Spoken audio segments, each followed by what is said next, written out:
بسم الله الرحمن الرحيم ياسين والقرآن الحكيم إنك لمن المرسلين على صراط مستقيم تنزيل العزيز الرحيم لتنذر قوما ما أنذر آباؤهم فهم غافلون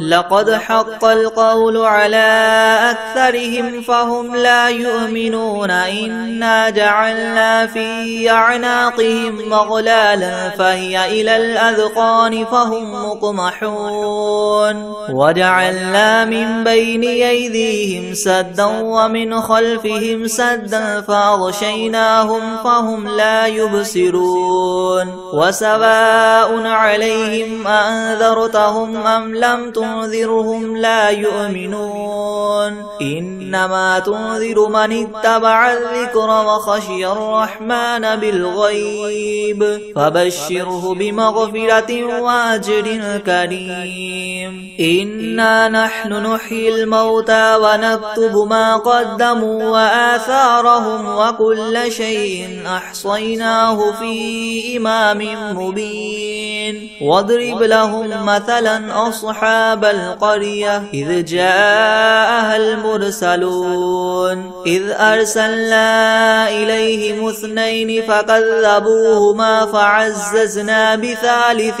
فقالوا إنا إليكم مرسلون قالوا ما أنتم إلا بشر مثلنا وما أنزل الرحمن من شيء إن أنتم إلا تكذبون قالوا ربنا يعلم إنا إليكم لمرسلون وما علينا إلا البلاغ المبين قالوا إنا تطيرنا بكم لئن لم تنتهوا لنرجمنكم وليمسنكم منا عذاب أليم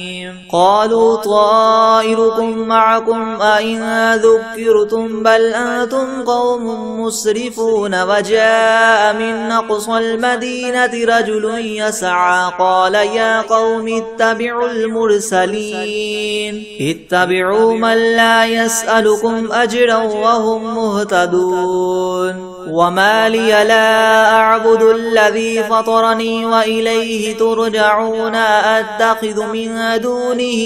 آلهة إن يردني الرحمن بضر لا تغن عني شفاعتهم شيئا ولا ينقذون إني إذا لفي ضلال مبين إني آمنت بربكم فاسمعون قيل ادخل الجنة قال يا ليت قومي يعلمون بما غفر لي ربي وجعلني من المكرمين وما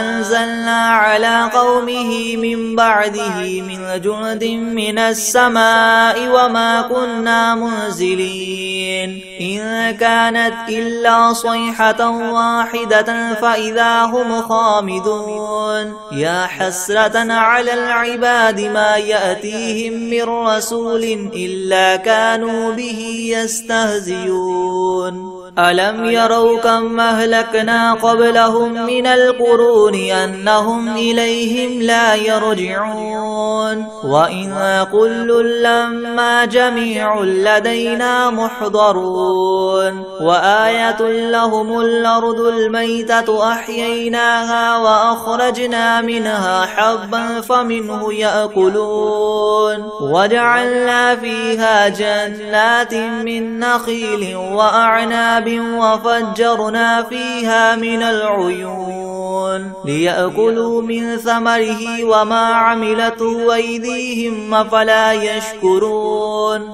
سبحان الذي خلق الأزواج كلها مما تنبت الأرض ومن أنفسهم ومما لا يعلمون وآية لهم الليل نسلخ منه النهار فإذا هم مظلمون والشمس تجري لمستقر لها ذلك تقدير العزيز العليم والقمر قدرناه منازل حتى عاد كالعرجون القديم لا الشمس ينبغي لها أن تدرك القمر ولا الليل سابق النهار وكل في فلك يسبحون وآية لهم أنا حملنا ذريتهم في الفلك المشحون وخلقنا لهم من مثله ما يركبون وإن نشأ نغرقهم فلا صريخ لهم ولا هم ينقذون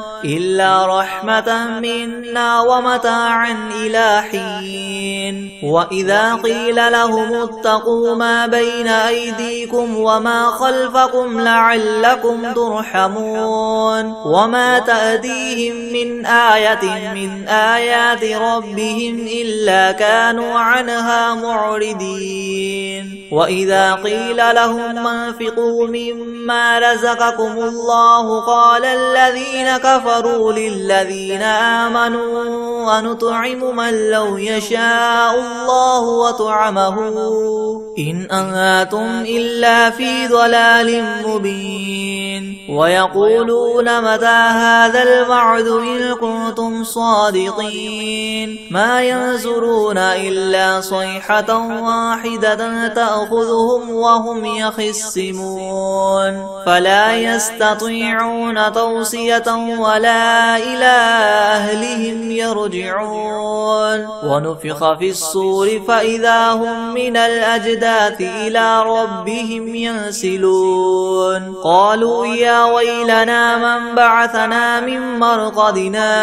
هذا ما وعد الرحمن وصدق المرسلون إن كانت إلا صيحة واحدة فإذا هم جميع لدينا محضرون فاليوم لا تظلم نفس شيئا ولا تجزون إلا ما كنتم تعملون إن أصحاب الجنة اليوم في شغل فاكهون هم وأزواجهم في زلال على الأرائك متكئون لهم فيها فاكهة ولهم ما يدعون سلام قولا من رب رحيم وامتازوا اليوم أيها المجرمون ألم أعهد إليكم يا بني آدم ألا تعبدوا الشيطان إنه لكم عدو مبين وأن اعبدوني هذا صراط مستقيم ولقد أضل منكم جبلا كثيرا أفلم تكونوا تعقلون هذه جهنم التي كنتم توعدون اصلوها اليوم بما كنتم تكفرون اليوم نختم على أفواههم وتكلمنا أيديهم وتشهد أرجلهم بما كانوا يكسبون ولو نشاء لطمسنا على أعينهم فاستبقوا الصراط فأنى يبصرون ولو نشاء لمسخناهم على مكانتهم فما استطاعوا مضيا ولا يرجعون ومن نعمره ننكسه في الخلق أفلا يعقلون وما علمناه الشعر وما ينبغي له إن هو إلا ذكر وقرآن مبين لينذر من كان حيا ويحق القول على الكافرين أولم يروا أنا خلقنا لهم مما عملت أيدينا أنعاما فهم لها مالكون وذللناها لهم فمنها ركوبهم ومنها يأكلون ولهم فيها منافع ومشارب أفلا يشكرون واتخذوا من دون الله آلهة لعلهم ينصرون لا يستطيعون نصرهم وهم لهم جند محضرون فلا يحزنك قولهم إنا نعلم ما يسرون وما يعلنون أولم ير الإنسان أنا خلقناه من نطفة فإذا هو خصيم مبين وضرب لنا مثلا ونسي خلقه قال من يحيي العظام وهي رميم قل يحييها الذي ينشأها أول مرة وهو بكل خلق عليم الذي جعل لكم من الشجر الأخضر نارا فإذا أنتم منه توقدون أوليس الذي خلق السماوات والأرض بقادر على أن يخلق مثلهم بلى وهو الخلاق العليم إنما أمره إذا أراد شيئا أن يقول له كن فيكون فسبحان الذي بيده ملكوت كل شيء وإليه ترجعون بسم الله الرحمن الرحيم ياسين والقرآن الحكيم إنك لمن المرسلين على صراط مستقيم تنزيل العزيز الرحيم لتنذر قوما ما أنذر آباؤهم فهم غافلون لقد حق القول على أكثرهم فهم لا يؤمنون إنا جعلنا في أعناقهم مغلالا فهي إلى الأذقان فهم مقمحون وجعلنا من بين أيديهم سدا ومن خلفهم سدا فأغشيناهم فهم لا يبصرون وسواء عليهم أنذرتهم أم لم تنذرهم لا يؤمنون إنما تنذر من اتبع الذكر وخشي الرحمن بالغيب فبشره بمغفرة وأجر كريم إنا نحن نحيي الموتى ونكتب ما قدموا وآثارهم وكل شيء أحصيناه في إمام مبين واضرب لهم مثلا أصحاب القرية إذ جاءها المرسلون إذ أرسلنا إليهم اثنين فكذبوهما فعززنا بثالث فقالوا إنا إليكم مرسلون قالوا ما أنتم إلا بشر مثلنا وما أنزل الرحمن من شيء إن أنتم إلا تكذبون قالوا ربنا يعلم إنا إليكم لمرسلون وما علينا إلا البلاغ المبين قالوا إنا تطيرنا بكم لئن لم تنتهوا لنرجمنكم وليمسنكم منا عذاب أليم قالوا طائركم معكم أئن ذكرتم بل أنتم قوم مسرفون وجاء من أقصى المدينة رجل يسعى قال يا قوم اتبعوا المرسلين اتبعوا من لا يسألكم أجرا وهم مهتدون وما لي لا أعبد الذي فطرني وإليه ترجعون أتخذ من دونه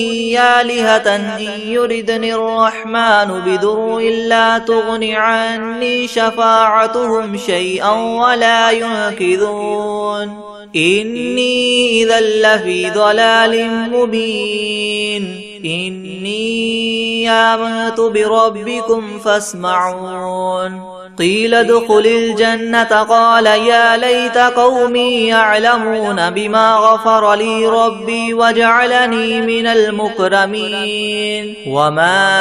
أنزلنا على قومه من بعده من جند من السماء وما كنا منزلين إن كانت إلا صيحة واحدة فإذا هم خامدون يا حسرة على العباد ما يأتيهم من رسول إلا كانوا به يستهزئون ألم يروا كم أهلكنا قبلهم من القرون أنهم إليهم لا يرجعون وإن كل لما جميع لدينا محضرون وآية لهم الأرض الميتة أحييناها وأخرجنا منها حبا فمنه يأكلون وجعلنا فيها جنات من نخيل وأعناب وفجرنا فيها من العيون ليأكلوا من ثمره وما عملته أيديهم أفلا يشكرون سبحان الذي خلق الأزواج كلها مما تنبت الأرض ومن أنفسهم ومما لا يعلمون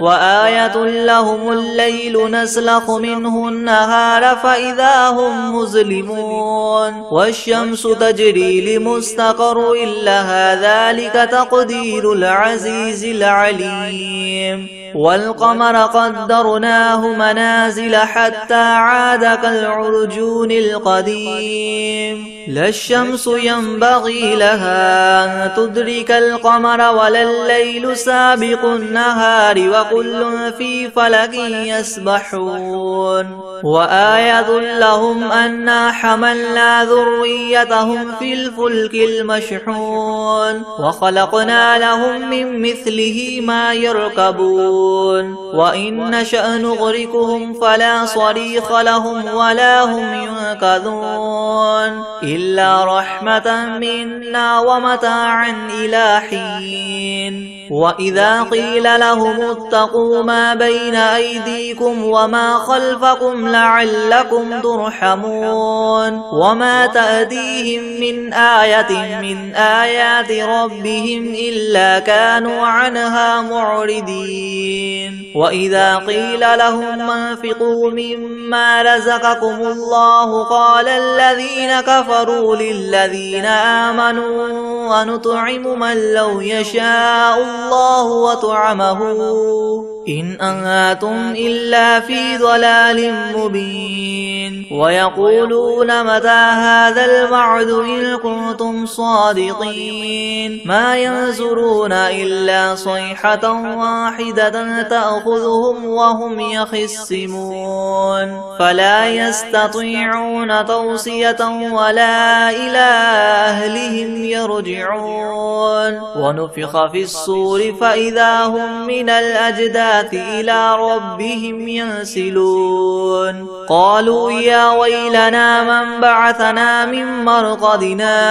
هذا ما وعد الرحمن وصدق المرسلون إن كانت إلا صيحة واحدة فإذا هم جميع لدينا محضرون فاليوم لا تظلم نفس شيئا ولا تجزون إلا ما كنتم تعملون إن أصحاب الجنة اليوم في شغل فاكهون هم وأزواجهم في زلال على الأرائك متكئون لهم فيها فاكهة ولهم ما يدعون سلام قولا من رب رحيم وامتازوا اليوم أيها المجرمون ألم أعهد إليكم يا بني آدم ألا تعبدوا الشيطان إنه لكم عدو مبين وأن اعبدوني هذا صراط مستقيم ولقد أضل منكم جبلا كثيرا أفلم تكونوا تعقلون هذه جهنم التي كنتم توعدون اصلوها اليوم بما كنتم تكفرون اليوم نختم على أفواههم وتكلمنا أيديهم وتشهد وأرجلهم بما كانوا يكسبون ولو نشاء لطمسنا على أعينهم فاستبقوا الصراط فأنى يبصرون ولو نشاء لمسخناهم على مكانتهم فما استطاعوا مضيا ولا يرجعون ومن نعمره ننكسه في الخلق أفلا يعقلون وما علمناه الشعر وما ينبغي له إن هو إلا ذكر وقرآن مبين لينذر من كان حيا ويحق القول على الكافرين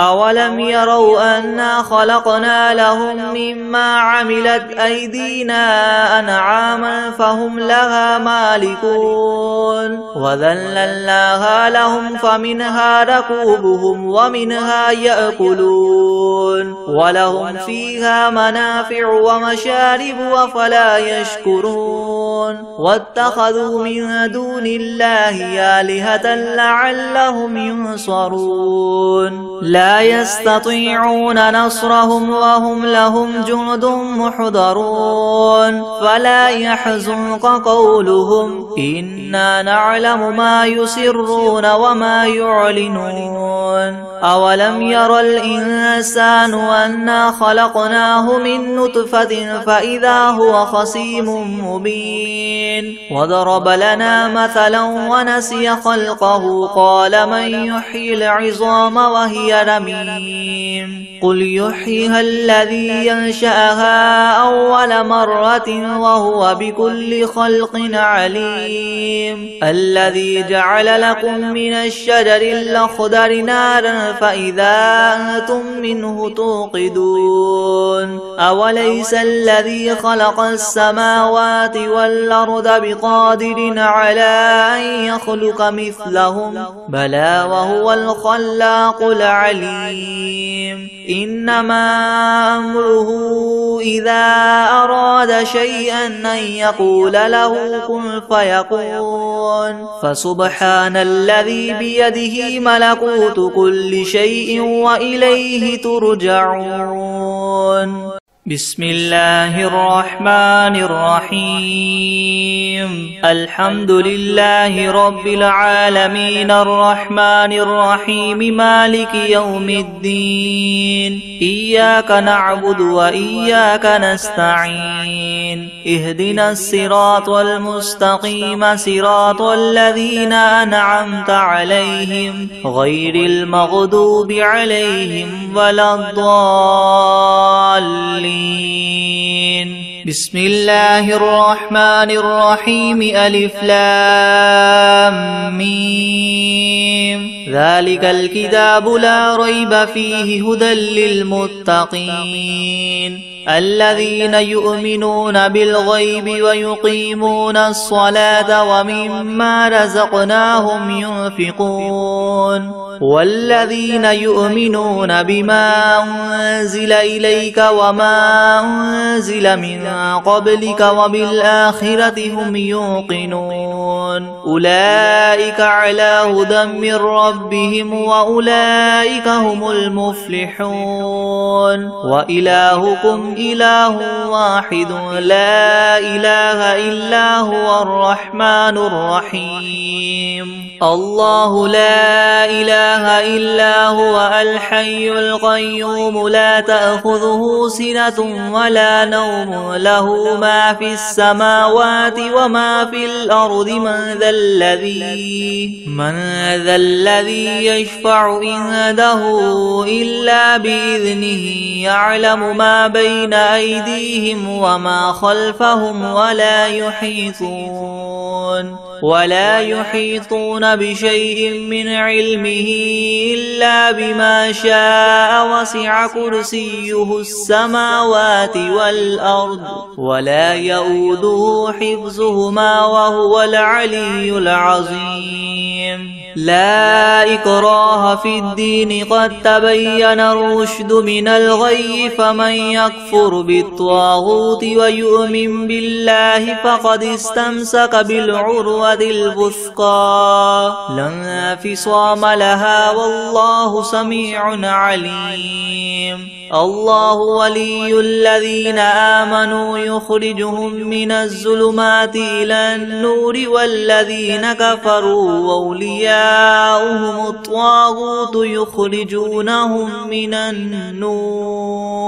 يخرجونهم من النور إلى الظلمات أولئك أصحاب النار هم فيها خالدون لله ما في السماوات وما في الأرض وإن تبدوا ما في أنفسكم أو تخفوه يحاسبكم به الله فيغفر لمن يشاء ويعذب من يشاء والله على كل شيء قدير آمن الرسول بما أنزل إليه من ربه والمؤمنون كل آمن بالله وملائكته وكتبه ورسله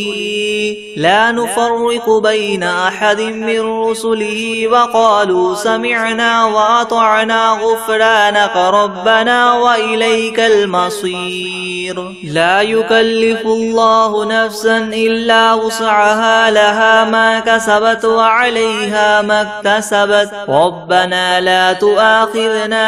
إن نسينا أو أخطأنا ربنا ولا تحمل علينا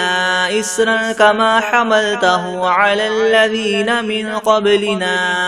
ربنا ولا تحملنا ما لا طاقة لنا به واعف عنا واغفر لنا وارحمنا أنت مولانا فانصرنا على القوم الكافرين شهد الله أنه لا إله إلا هو والملائكة وأولو العلم قائما بالقسط لا إله إلا هو العزيز الحكيم قل اللهم مالك الملك تؤتي الملك من تشاء وتنزع الملك ممن تشاء وتعز من تشاء وتذل من تشاء بيدك الخير إنك على كل شيء قدير تولج الليل في النهار وتولج النهار في الليل وتخرج الحي من الميت وتخرج الميت من الحي وترزق من تشاء بغير حساب إن ربكم الله الذي خلق السماوات والأرض في 6 أيام ثم استوى على العرش يغشي الليل النهار يطلبه حثيثا والشمس والقمر والنجوم مسخرات بأمره ألا له الخلق والأمر تبارك الله رب العالمين ادعوا ربكم تضرعا وخفية إنه لا يحب المعتدين ولا تفسدوا في الأرض بعد إصلاحها وادعوه خوفا وطمعا إن رحمة الله قريب من المحسنين قل ادعوا الله أو ادعوا الرحمن أيما تدعوا فله الأسماء الحسنى ولا تجهر بصلاتك ولا تخافت بها وابتغ بين ذلك سبيلا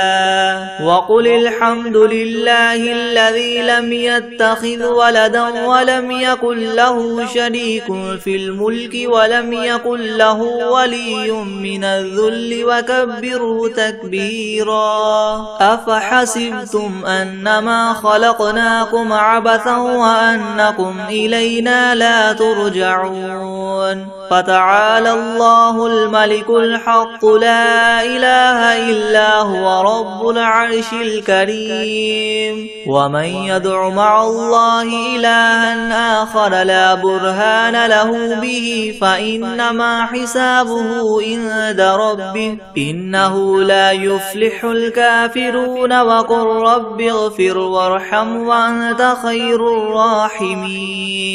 بسم الله الرحمن الرحيم والصافات صفا فالزاجرات زجرا فالتاليات ذكرا إن إلهكم لواحد رب السماوات والأرض وما بينهما ورب المشارق إنا زينا السماء الدنيا بزينة الكواكب وحفظا من كل شيطان مارد لا يسمعون إلى الملأ الأعلى ويغذفون من كل جانب دحورا ولهم عذاب واصب إلا من خطف الخطفة فأتبعه شهاب ثاقب فاستفتهم أهم أشد خلقا أم من خلقنا إنا خلقناهم من طين لاذب يا معشر الجن والإنس إن استطعتم أن تنفذوا من أقطار السماوات والأرض فانفذوا لا تنفذون إلا بسلطان فبأي آلاء ربكما تكذبان يرسل عليكما شواظ من نار ونحاس فلا تنتصران فبأي آلاء ربكما تكذبان فإذا انشقت السماء فكانت وردة كالدهان فبأي آلاء ربكما تكذبان فيومئذ لا يسأل عن ذنبه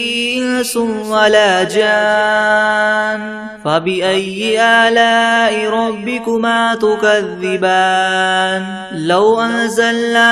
هذا القرآن على جبل لرأيته خاشعا متصدعا من خشية الله وتلك الأمثال نضربها للناس لعلهم يتفكرون هو الله الذي لا إله إلا هو عالم الغيب والشهادة هو الرحمن الرحيم هو الله الذي لا إله إلا هو الملك القدوس السلام المؤمن المهيمن العزيز الجبار المتكبر سبحان الله عما يشركون هو الله الخالق البارئ المصور له الأسماء الحسنى يسبح له ما في السماوات والأرض وهو العزيز الحكيم بسم الله الرحمن الرحيم قل أوحي إلي أنه استمع نفر من الجن فقالوا إنا سمعنا قرآنا عجبا يهدي إلى الرشد فآمنا به ولن نشرك بربنا أحدا وأنه تعالى جد ربنا ما اتخذ صاحبة ولا ولدا وأنه كان يقول سفيهنا على الله شططا بسم الله الرحمن الرحيم قل يا أيها الكافرون لا أعبد ما تعبدون ولا أنتم عابدون ما أعبد ولا أنا عابد ما عبدتم ولا أنتم عابدون ما أعبد لكم دينكم ولي دين بسم الله الرحمن الرحيم قل هو الله أحد الله الصمد لم يلد ولم يولد ولم يكن له كفوا أحد بسم الله الرحمن الرحيم قل أعوذ برب الفلق من شر ما خلق ومن شر غاسق إذا وقب ومن شر النفاثات في العقد ومن شر حاسد إذا حسد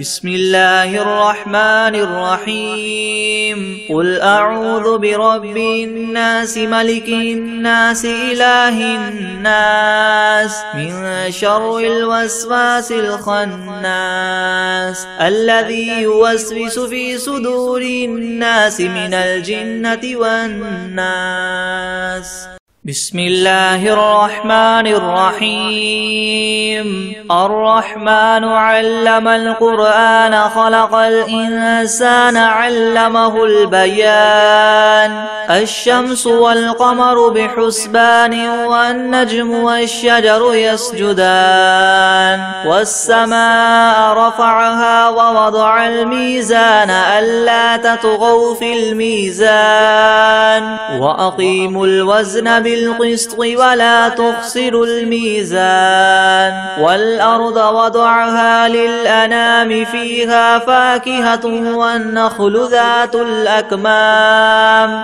والحب ذو العصف والريحان فبأي آلاء ربكما تكذبان.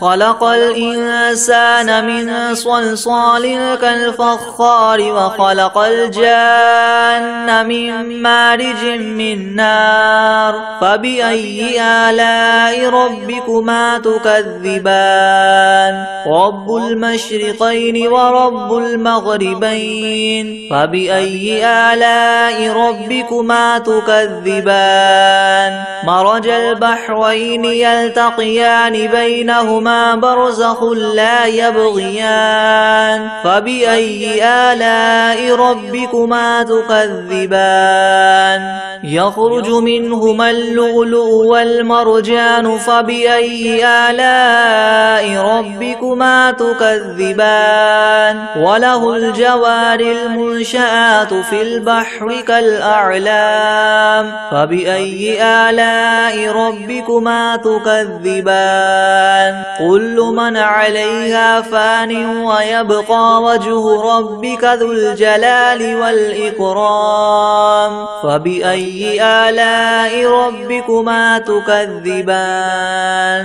يسأله من في السماوات والأرض كل يوم هو في شأن فبأي آلاء ربكما تكذبان. سنفرغ لكم أيها الثقلان فبأي آلاء ربكما تكذبان. يا معشر الجن والإنس إن استطعتم أن تنفذوا من أقطار السماوات والأرض فانفذوا لا تنفذون إلا بسلطان فبأي آلاء ربكما تكذبان. يرسل عليكما شواظ من نار ونحاس فلا تنتصران فبأي آلاء ربكما تكذبان. فإذا انشقت السماء فكانت وردة كالدهان فبأي آلاء ربكما تكذبان. فيومئذ لا يسأل عن ذنبه إنس ولا جان